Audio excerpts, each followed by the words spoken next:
जय श्री राम, जय बागेश्वर धाम, जय गुरु कृपा। आज हम वाल्मीकि रामायण के बालकांड का 27वां सर्ग से हिंदी में पढ़ेंगे। जय राम रमारमणं समनं भव ताप भयाकुल पाहि जनम अवधेश सुरेश रमेश विभो शरणागत मागत पाहि प्रभो।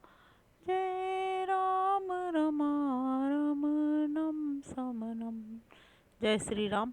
ताड़का वन में वह रात बिताकर महायशस्वी विश्वामित्र हंसते हुए मीठे स्वर में श्री रामचंद्र जी से बोले, महायशस्वी राजकुमार, तुम्हारा कल्याण हो। ताड़का वध के कारण मैं तुम पर बहुत संतुष्ट हूँ, अतः बड़ी प्रसन्नता के साथ तुम्हें सब प्रकार के अस्त्र दे रहा हूँ। इनके प्रभाव से तुम अपने शत्रुओं को, चाहे वे देवता, असुर, गंधर्व अथवा नाग ही क्यों न हो, रणभूमि में बलपूर्वक अपने अधीन करके उन पर विजय पा जाओगे।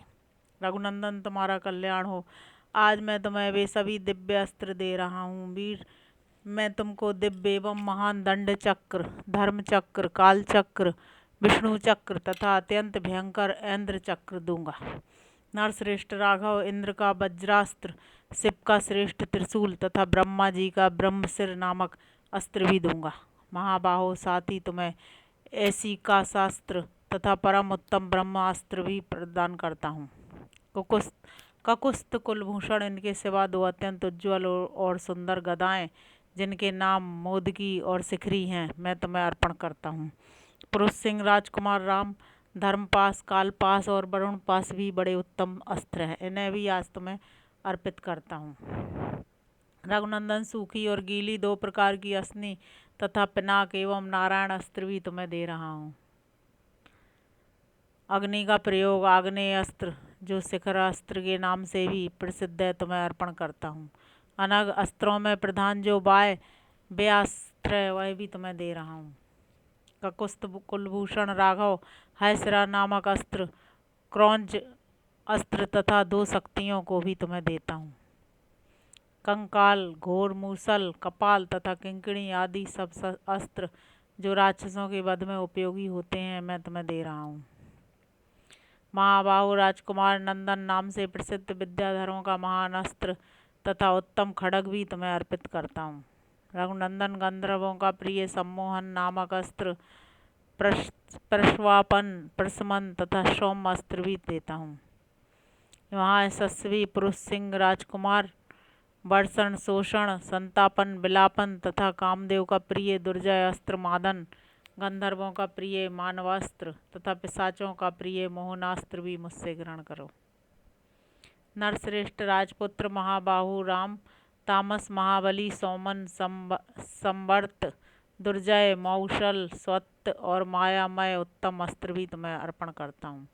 सूर्य देवता का तेजह प्रभ नामक अस्त्र जो शत्रु के तेज का नाश करने वाला है, तुम्हें अर्पित करता हूँ। सोम देवता का शिशिर नामक अस्त्र, त्वष्टा विश्वकर्मा का अत्यंत दारुण अस्त्र, भग देवता का भी भयंकर अस्त्र तथा मनु का सीतेसु नामक अस्त्र भी तुम्हें देता हूँ। महाबाहु राजकुमार श्री राम, ये सभी अस्त्र इच्छानुसार रूप धारण करने वाले, महान बल से संपन्न तथा परम उदार हैं, तुम शीघ्र ही इन्हें ग्रहण करो। ऐसा कहकर मुनिवर विश्वामित्र जी उस समय स्नान आदि से शुद्ध हो पूर्व अभिमुख होकर बैठ गए और अत्यंत प्रसन्नता के साथ उन्होंने श्री रामचंद्र जी को उन सभी उत्तम अस्त्रों का उपदेश दिया, जिन अस्त्रों का पूर्ण रूप से संग्रह करना देवताओं के लिए भी दुर्लभ है। उन सबको विप्रवर विश्वामित्र जी ने श्री रामचंद्र जी को समर्पित कर दिया। बुद्धिमान विश्वामित्र जी ने ज्यों ही जप आरंभ किया, त्यों ही वे सभी परम पूज्य दिव्य अस्त्र स्वतः आकर श्री रघुनाथ जी के पास उपस्थित हो गए और अत्यंत हर्ष में भरकर उस समय श्री रामचंद्र जी से हाथ जोड़कर कहने लगे, परम उदार रघुनंदन, आपका कल्याण हो। हम सब आपके किंकर हैं। आप हमसे जो सेवा लेना चाहेंगे, वह सब हम करने को तैयार रहेंगे। उन महान प्रभावशाली अस्त्रों के इस प्रकार कहने पर श्री रामचंद्र जी मन ही मन बहुत प्रसन्न हुए और उन्हें ग्रहण करने के पश्चात हाथ से उनका स्पर्श करके बोले, आप सब मेरे मन में निवास करें। तदंतर महातेजस्वी श्री राम ने प्रसन्नचित्त होकर महामुनि विश्वामित्र को प्रणाम किया और आगे की यात्रा आरंभ किया। इस प्रकार श्री वाल्मीकि निर्मित आर्ष रामायण आदि काव्य के बालकांड में 27वां सर्ग पूरा हुआ। अब हम आगे का 28वां सर्ग हिंदी में पढ़ेंगे। उन अस्त्रों को ग्रहण करके परम पवित्र श्री राम का मुख प्रसन्नता से खिल उठा था। वे चलते चलते ही विश्वामित्र से बोले, भगवान आपकी कृपा से इन अस्त्रों को ग्रहण करके मैं देवताओं के लिए भी दुर्जय हो गया हूँ। मुनि श्रेष्ठ, अब मैं अस्त्रों की संहार विधि जानना चाहता हूँ।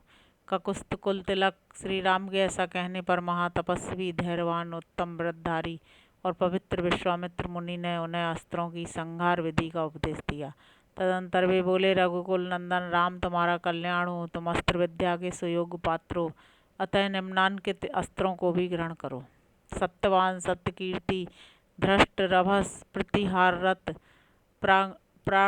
प्राणंगमुख, अवांगमुख, लक्ष्य, अलक्ष्य, दृढ़नाभ, सुनाभ, दशाक्ष, शतवक्र, दशशीर्ष, शतोदर, पद्मनाभ, महानाभ, दुंदुनाभ, सौनाभ, ज्योतिष, शकुन, नैराश्य, विमल, दैत्यनाशक, योगंधर और विनिद्र, शुचिबाहु, महाबाहु, निष्कली, विरुच, सारची माली, धृतिमाली, व्रतमान, रुचिर, पित्र, सोमनस, विदूत, मकर, परवीर, रति, धन, धान्य, कामरूप, कामरुचि, मोह, आवरण, जृंभक, सर्पनाथ, पंथान और वरुण, ये सभी प्रजापति कृषाश्व के पुत्र हैं।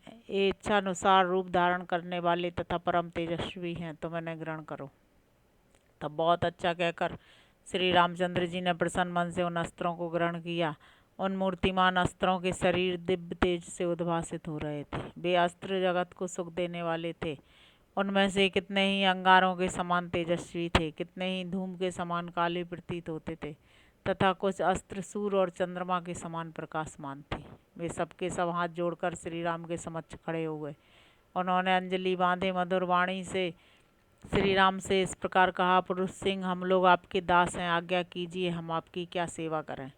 तब रघुकुल नंदन राम ने उनसे कहा, इस समय तो आप लोग अपने अभीष्ट स्थान को जाएं, परंतु आवश्यकता के समय मेरे मन में स्थित होकर सदा मेरी सहायता करते रहें। तत्पश्चात वे श्री राम की परिक्रमा करके उनसे विदा ले उनकी आज्ञा के अनुसार कार्य करने की प्रतिज्ञा करके जैसे आए थे वैसे चले गए।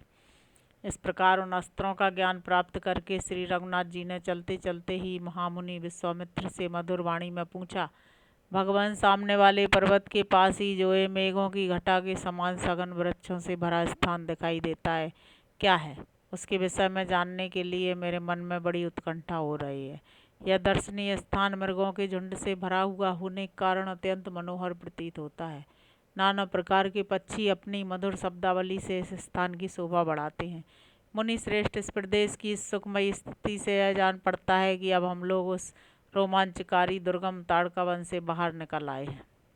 भगवान, मुझे सब कुछ बताइए, यह किसका आश्रम है? भगवान महामुने, जहाँ आपकी यज्ञ क्रिया हो रही है, जहाँ वे पापी, दुराचारी, ब्रह्म हत्यारे, दुरात्मा, राक्षस आपके यज्ञ में विघ्न डालने के लिए आया करते हैं, और जहाँ मुझे यज्ञ की रक्षा तथा राक्षसों के वध का कार्य करना है, उस आपके आश्रम का कौन सा देश है?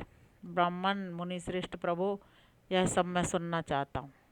इस प्रकार श्री वाल्मीकि निर्मित आर्ष रामायण आदि काव्य के बालकांड में 28वां सर्ग पूरा हुआ।